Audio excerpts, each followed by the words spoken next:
Okay, let's dive right into this explainer, breaking down an absolutely unforgettable 2026 World Cup match. We're talking about a night where the entire narrative abruptly shifted from what looked like a historic, monumental upset straight into a really bitter debate about VAR. Look, when you've got the defending champions on the ropes and a massive underdog fighting tooth and nail for every single inch, emotions are just bound to run high, right? But what actually happened in this round of 16 clash between Egypt and Argentina? Well, it morphed into something much larger than just a single game of football. It literally became an existential debate about technology, consistency, and how the beautiful game is actually governed. Now, this quote perfectly captures the absolute emotional whiplash of the night. On paper, sure, it looks like a thrilling 3-2 comeback victory for Argentina, but for anyone who was actually watching, it wasn't just about the goals. It was about this devastating feeling that two completely different standards were being applied on the pitch during the most critical moments of the match. Egypt didn't just lose a football game. They lost a game full of these pivotal, crossroad moments that left them, and honestly, a lot of neutral viewers, seriously questioning the fairness of the technology itself.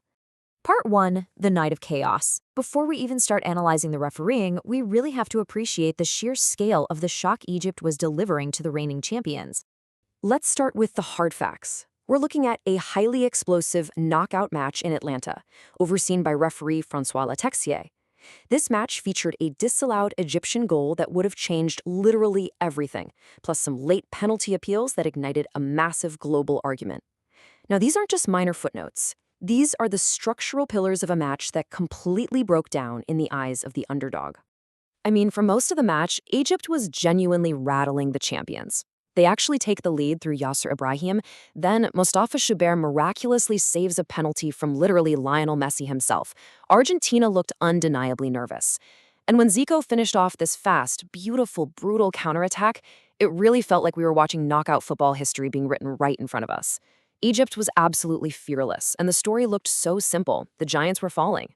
But football rarely stays that simple. Let's move to part 2, Decision 1, Canceled Joy. So Zico's second-half goal gets reviewed and is ultimately ruled out for a foul on Lisandro Martinez during the build-up. Now, technically, the rulebook does allow VAR to check the attacking phase of play, so this wasn't an impossible decision under the letter of the law.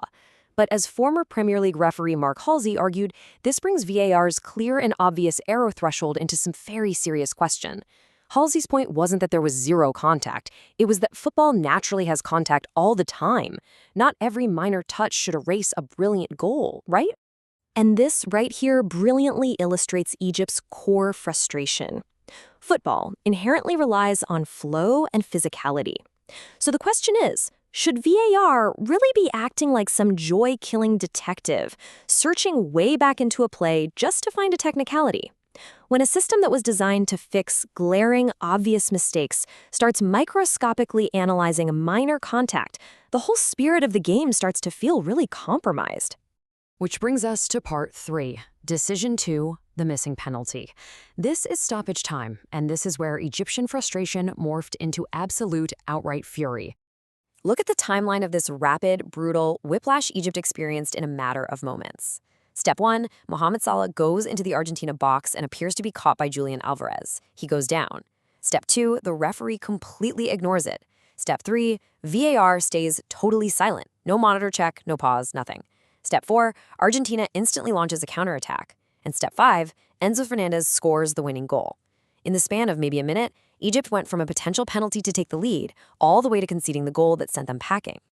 Now, what's really interesting here is the direct comparison. This is exactly where Halsey makes his argument for consistency. If VAR intervened and searched backward to penalize marginal contact on Martinez, why did similar-looking contact on Salah not get the exact same serious review? Why on earth was one team's marginal contact treated as a decisive, goal-canceling offense, while the other team's was just waved off as normal play?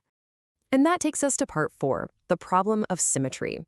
This is a fundamental concept in refereeing that we really need to isolate to understand the whole controversy.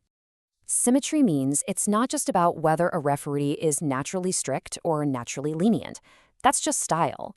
Symmetry is about making absolutely sure both teams are held to that same stylistic standard. Basically, if a soft foul is a foul in the 50th minute for one side, it must be a soft foul in the 90th minute for the other side.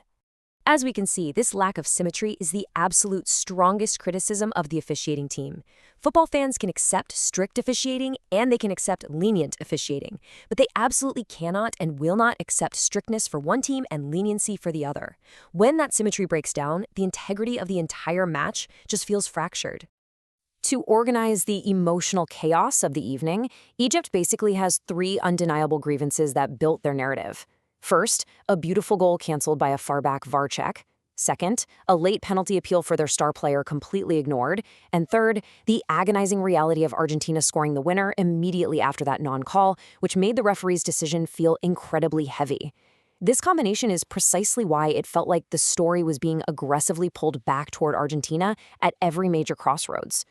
Moving to part 5, the VAR dilemma. Let's zoom out for a second and examine what this match means for the sport as a whole.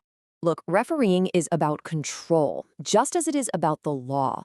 A referee doesn't have to make everyone happy, but they do have to manage the temperature of the match. The Guardian reported protests, yellow cards, and even an Egypt staff member racing onto the pitch. When players don't understand why one incident gets a monitor review and another one doesn't, the emotional management of the match completely fails.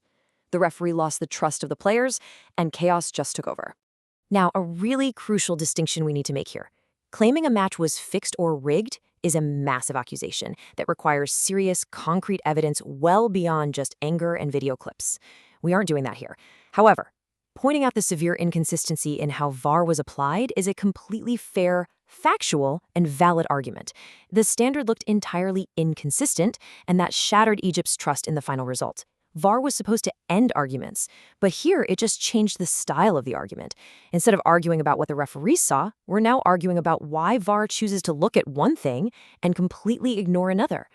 And that leaves us with the painful, agonizing reality of knockout football. From Argentina's perspective, the first decision was technically allowed under the rules. They simply survived the chaos, and then they punished Egypt when the game opened up. Egypt can be entirely right about the officiating feeling wildly unfair, while Argentina can also be right that true champions simply survive whatever is thrown at them. Both of these truths can actually exist in the exact same match. The referee didn't lose alone, but he certainly lost trust that night. So we'll leave you with this final thought to debate in the comments before VAR issues you a yellow card. Was this a case of inconsistent robbery that stole a historic upset from Egypt, or was it pure champion survival from Argentina? What does a match like this tell us about the future of technology in the beautiful game? Let us know what you think, and as always, keep learning and stay curious.